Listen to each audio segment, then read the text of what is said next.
Jokowi mundur, ini yang akan terjadi. Reformasi total harus terjadi, ganti eksekutif dan ganti yudikatif.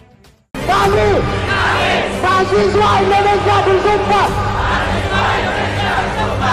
bertanah air satu, tanah air tanpa penindasan. Jika Jokowi mundur, begini kondisi Indonesia menurut Refly Harun. Ahli hukum tata negara Refly Harun memberikan pandangan perihal kondisi Indonesia jika Presiden Joko Widodo atau Jokowi benar-benar mundur dari jabatan. Salah satu kemungkinan yang akan terjadi adalah Wakil Presiden Ma'ruf Amin menjadi presiden pengganti Jokowi. Itu otomatis terjadi jika pergantiannya dilakukan lewat jalur konstitusi yang normal, ujarnya dalam video di kanal YouTube Refly Harun Senin 19 Juli 2021. Namun, Refly juga mengaku tak tahu sejauh mana kemampuan Ma'ruf dalam memimpin bangsa ini dengan independensi pikiran. Kalau Ma'ruf terlalu banyak mendapatkan pengaruh dari pihak lain, tentu akan lahir keputusan yang berpihak kepada rakyat, ungkapnya. Akademisi itu mengatakan bahwa Ma'ruf Amin akan menjabat sebagai presiden sampai 2024 jika Presiden Jokowi mengundurkan diri dan dimakzulkan. Apakah akan sama saja? Itulah konsekuensi bernegara, kecuali jika yang diminta mundur adalah keduanya, katanya. Menurut Refly, jika presiden dan wakil presiden, kedudukan sementara akan jatuh kepada triumvirat.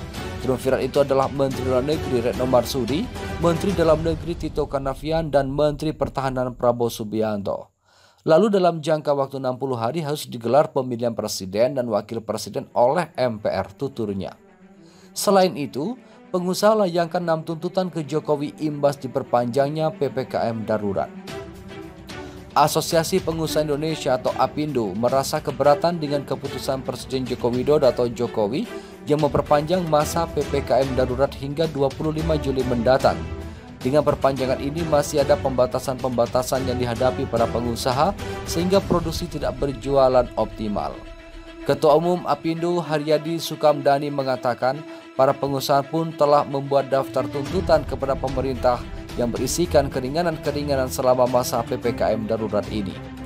Kami memohon kepada pemerintah agar kebijakan nasional yang akan diberlakukan dalam waktu dekat ini dalam rangka menekan laju pandemi COVID-19 namun dengan tetap menjaga pertumbuhan ekonomi nasional, ujar Haryadi dalam konferensi pers virtual Rabu 21 Juli 2021.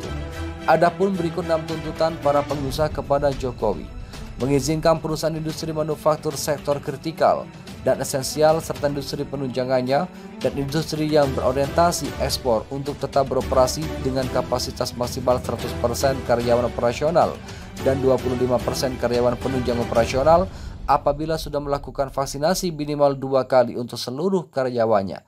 Akan tetapi apabila ada kasus konfirmasi positif dalam industri manufaktur tersebut, evaluasi akan cepat dilakukan dengan menurunkan kapasitas menjadi 50% karyawan operasional dan 10% karyawan penunjang operasional. Mengizinkan industri manufaktur sektor non-esensial serta industri penunjangnya untuk tetap beroperasi dengan kapasitas maksimal 50% karyawan operasional dan 10% karyawan penunjang operasional dan tetap mengikuti prokes secara ketat bila mana karyawan yang masuk pada perusahaan sektor tersebut telah divaksin minimal 2 kali dan melaporkan kegiatannya secara berkala pada Kemenperin. Akan tetapi apabila ada kasus konfirmasi positif dalam industri manufaktur tersebut, evaluasi akan cepat dilakukan dengan menurunkan kapasitas menjadi 25% karyawan operasional dan 5% karyawan penunjang operasional.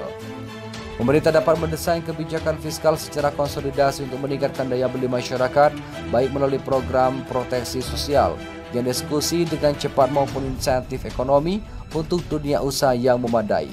Pemerintah perlu mendorong harmonisasi kebijakan kesehatan, ekonomi, dan sosial secara terpadu dan melakukan komunikasi satu pintu sehingga menciptakan kapasitasnya dan kepastian dan ketenangan bagi masyarakat. Kebijakan ini juga diimplementasikan secara selaras antara pemerintah pusat dan daerah. Pemerintah perlu mendesain stimulus produktif bagi dunia usaha selain kesehatan dan bantuan sosial.